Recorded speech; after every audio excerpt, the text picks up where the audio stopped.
As experiências e as dificuldades para quem tem na família uma portadora da doença rara Síndrome de Williams, uma desordem genética do cromossomo 7 que atinge crianças de ambos os sexos, prejudicando o desenvolvimento. Será compartilhada por Paula de Cássia Simões, mãe de Marina, e Geisla, mãe de Nathalie. A Marina ela é portadora da síndrome de Williams, que é uma doença rara, que acomete a cada 15 mil nascidos vivos, nasce com síndrome de Williams. A maior dificuldade que eu tive foi o diagnóstico, porque quando eu estava grávida, eu comecei a perceber que o meu bebê era menor, e até comentei com o obstetra, na barriga eu via que as medidas eram menores, e quando a Marina nasceu, ela teve complicações hospitalares, e ficou no UTI, inclusive, 12 dias, e mesmo assim ninguém suspeitou que tinha nada de errado. Aí, à medida que ela foi crescendo, com 2 anos e 8 meses, eu comecei a notar que ela era uma criança um pouco diferente das outras.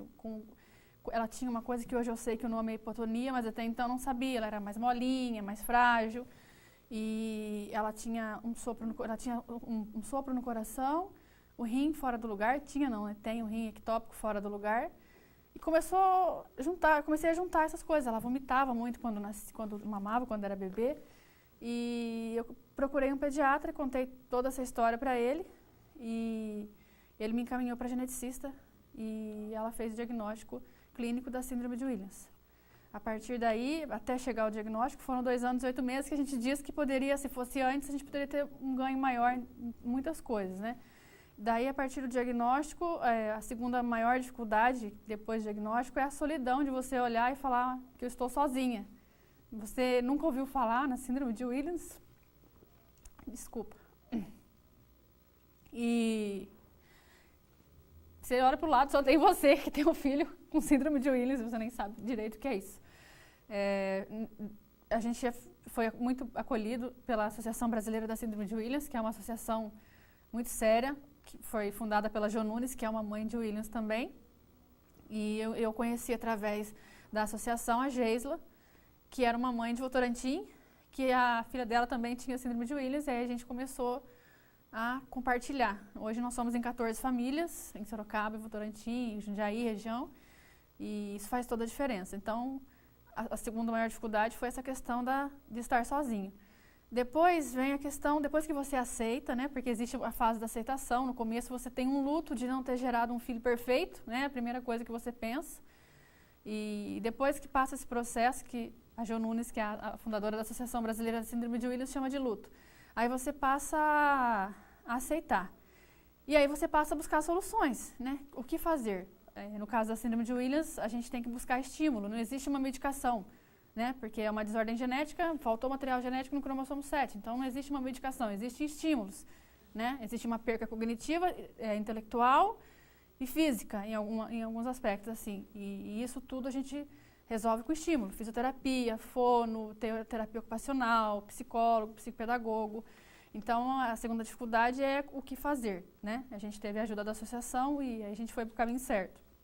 E aí, você ainda enfrenta o desconhecimento, porque o que é raro não é lucrativo para ninguém. Então, muitas vezes ninguém nunca ouviu falar, ninguém da área de saúde nunca ouviu falar na síndrome de Williams. Uma vez um pediatra receitou cálcio para a Marina. Uma criança com síndrome de Williams tem que ter muito cuidado quando você receita o cálcio, porque eles têm excesso de cálcio no organismo. Então, eu comecei a ler tudo sobre a síndrome de Williams para chegar no médico sabendo tudo, porque às vezes o próprio médico, que não é geneticista, ele não conhece a síndrome. Então, o desconhecimento foi uma outra dificuldade.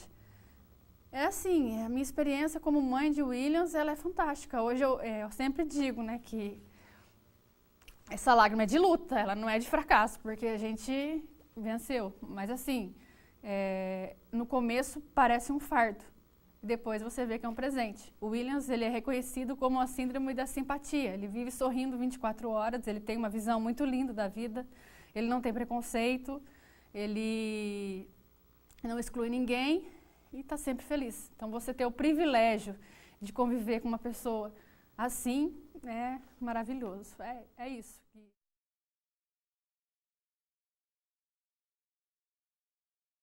A Nathalie, a gente teve bastante dificuldade com ela desde bebê.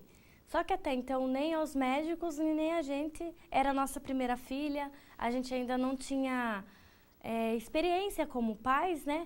E a Nathalie era uma criança que ela tinha dificuldades para mamar, quando ela mamava ela acabava voltando todo aquele leite, ela não dormia, ela era uma criança assim, foi assim uma fase muito difícil.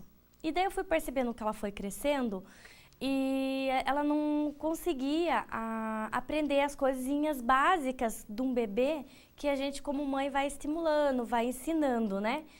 E daí eu comecei a pegar no pé dos médicos, troquei muitas vezes de médico. Porque assim, eu sempre percebi que tinha alguma coisa ali que não estava certo, tinha alguma coisinha ali que não batia. E os médicos, mãe, é assim mesmo, é que a mãe é a primeira filha, mas é tudo normal. E para mim não tinha nada normal, porque apesar de ser minha primeira filha, eu já ajudei a cuidar de muitos primos e tinha convivência com muitas crianças, bebês. Então eu percebia que não era aquilo. Até que de tanto eu ficar em cima do médico, ele receitou 10 sessões de fisioterapia para a Nathalie, porque a Nathalie tinha mais de 1 ano e não andava. E o médico é normal, mãe, vamos aguardar o tempinho dela. E de tanto eu irritar ele pegou, contrariado, e me deu as 10 sessões de fisioterapia para estimulação da Nathalie para ela andar. Só que assim, não adiantou, né? A Nathalie foi andar com 1 ano e 8 meses. E daí a gente foi vendo, né, as dificuldades cada vez aumentando, a dificuldade em não se alimentar, a dificuldade em aprender as coisas. Aí foi que, de tanto ficar em cima do médico, ele pegou e falou para mim, mãe, não, ela não tem nada, mas eu vou fazer um monte de encaminhamento, a mãe leva e já tira as dúvidas. E numa dessas, como ela tinha dificuldade, ela não crescia muito, ela não ganhava peso, ele me encaminhou para endócrino. Foi aí que ela falou assim para mim, mãe, a sua filha tem uma síndrome. Eu não vou saber dizer qual, mas é uma síndrome. Levando em consideração todo o relato que a mãe está me trazendo desde bebê até agora. Isso ela tinha 4 anos. Aí essa médica me encaminhou para uma geneticista. Foi aí que eu passei com essa geneticista, ela olhou para minha filha, examinou a minha filha e falou, mãe, a sua filha tem síndrome de Williams. A gente precisa fazer um exame, ele é um exame de um custo muito alto e eu vou te passar o endereço de um site que é o da Associação Brasileira da Síndrome de Williams, que lá eles realizam o exame gratuitamente. E até então eu procurei convênios, tudo, e foi que eu cheguei na Unesp em Botucatu. E a gente fez o Fischer, né? E comprovou realmente que a Nathalie tem a síndrome de Williams. E assim, a primeiro momento a gente sofre, né? Porque não é fácil de receber uma notícia dessa, mas eu chorei, fiquei muito triste, porque a gente sabe que não é uma luta fácil, a gente tinha muitos obstáculos para passar, mas assim, eu chorei no outro dia eu já estava indo atrás de toda aquela terapia, todo aquele tratamento que a doutora da genética tinha me passado para desenvolver e estimular a Nathalie. Então, desde os 4,5, ela fazia fono, terapia ocupacional, psicóloga e também me deu uma carta para me estar colocando ela na escolinha, porque na realidade ela não tinha idade ainda. Mas a escolinha e a convivência com outras crianças ajudou muito no desenvolvimento da Nathalie. Então, a gente faz, né, todas essas terapias, hoje umas sim, outras não. Mas assim, a gente tenta da melhor forma, tá fazendo, hoje ela faz canto coral, hoje ela faz, assim, a gente acabou optando um pouco mais agora por lazer junto, né, e deixar um pouco as terapias, mas a gente vai acabar voltando para as terapias. E a Nathalie tá com 10 anos hoje, ela tá no 4º ano, ela estuda numa escola normal. Só que a Nathalie, ela está no 4º ano, mas um desenvolvimento de 1º ano. Está começando a ler, a escrever sozinha, a dar, né, os primeiros passos do primeiro ano. Mas assim, eu sei que eu aprendi muita coisa. Eu não gero expectativas em cima da Nathalie. Eu vibro com o desenvolvimento que ela me traz. Eu vibro com o desenvolvimento e não fico gerando expectativa. Antes de ontem ela chegou e falou: mãe, eu tirei 10 na prova.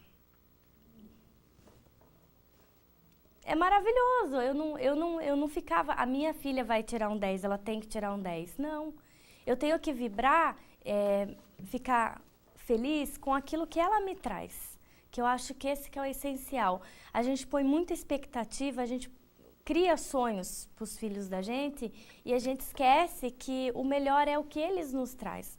E a gente gera expectativas que gera frustrações e que acaba atrapalhando todo esse processo. Então hoje eu faço tudo o que eu posso pela minha filha. Hoje, se falar para mim que eu preciso levar ela na fono de novo, eu vou levar.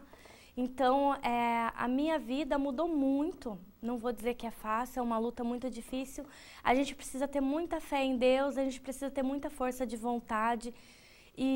Porque a luta não é fácil e a gente precisa lutar. Porque a nossa luta que vai dizer o que eles vão ser lá na frente.